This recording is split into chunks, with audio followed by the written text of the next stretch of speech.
Red giant movie release பண்றாங்களே, இன்னும் இதுக்கு முன்னாடியெல்லாம் வந்துட்டு உதயநிதி அவர்கள் பேர் இருந்துச்சு. இப்போ இன்பன் உதயநிதி வழங்கும் ரெட் ஜெயண்ட் மூவி இட்லி கடை மாத்திட்டாங்க சார். இன்பன் நிதி தான் அவரோட பேர். அதான் அப்பா நிதி வச்சிருக்காரு, அப்புறம் இதுக்கு நமக்கு தனியாக நிதி என்று இன்பன் உதயநிதி என்று பேரை மாற்றிக்கொண்டார். நேற்றே நம்ம பேசினோம், நடிப்புக்கு பயிற்சியெல்லாம் எடுத்துகிட்டு இருக்காருன்னு. கஷ்டம், இந்த முயற்சி பண்ணுறது தவறு இல்லை. அடுத்து சூப்பர் ஸ்டார் ஆகட்டும் பிரச்சனை இல்லை, வரவேற்கிறேன்ப்பா. டேலண்ட் இருந்துச்சுன்னா யார் வேணாலும் ஒருத்தவங்க, ஒரு ஜனநாயக நாடு.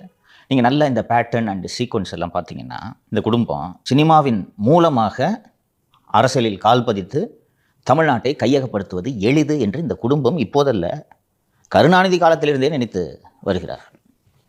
இறந்து விட்டார். திரு மூக்க முத்துவை இப்படித்தான் அறிமுகப்படுத்துகிறார்கள். அப்போது அவர் தானே மூத்த மகன் மூக்க முத்துக்கு. அந்த வரலாறு தெரியுமா? தெரியாது சார். எத்தனை பசங்க தெரியுமா? அது தெரியும் நினைக்கிறேன். ஸோ தனது மகனை எந்த தைரியத்தில் அப்படி நினைத்தார் என்று தெரியவில்லை.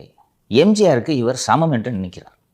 அதே மாதிரி ஹேர் ஸ்டைல்லாம் வச்சுக்கிட்டு பிள்ளையோ பிள்ளை என்ற திரைப்படத்தில் 70களில் அந்த படத்தை அறிமுகப்படுத்துகிறார். படத்தோட ப்ரொடியூசர் யார் சொல்லு? அவரே வா. அப்புறம் அஞ்சுகம் ஃபிலிம்ஸ், அவங்க அம்மா. இன்னும் அஞ்சுகம் அறக்கட்டளைன்னு ஒன்று ஏகப்பட்ட கோடி வச்சுருக்காங்க. ஓகேவா? அஞ்சுகம் ஃபிலிம்ஸ் என்ற அந்த படத்தை எடுக்கிறார்கள். முதல் படம் பிள்ளையோ பிள்ளை.